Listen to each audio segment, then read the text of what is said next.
قصيدة للشاعر علي بن ناصر الحسني بعنوان أنا والزمن.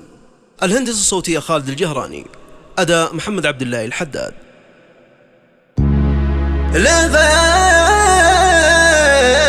الله أبد من ذل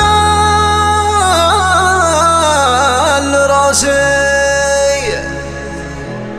عزيز النفس يمشي رافع الراس.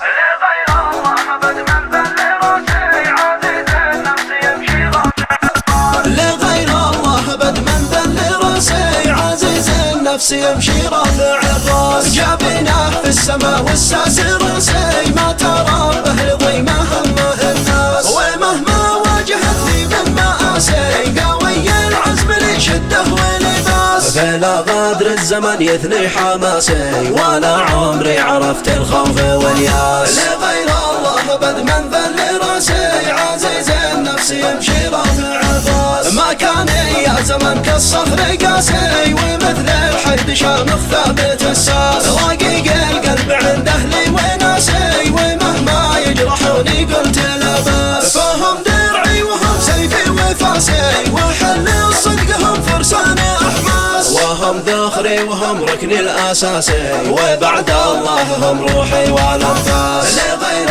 الله أبد من ذل راسي، عزيز النفس يمشي رافع الراس. واشوف الناس في عيني سواسي، واخلاق البشر للناس مقياس. خبرت الناس لا ما شاب راسي، لقيت ان البشر اشكال واجناس. عرفنا الفرق ما بين النحاسي، وما بين الذهب واللؤلؤ والماس. عرفنا الفرق من دون التباسي، عرفنا الناس من كثر التمراس. لغير الله أبد من ذل راسي، عزيز النفس يمشي رافع الراس. في بعض الناس للمعروف ناسي، ولا تلقاه إلا يوم يحتاس. خاسس الطبع في عرفه سياسي، وفي عرفي أنا كذاب هلاس. وكم مثله نعاني كم نقاسي، ولكن لا عجب في العرق دساس. وبعض الناس ذهب أصلي وماسي، كريم الأصل كله ذوق وإحساس. لغير الله أبد من ذل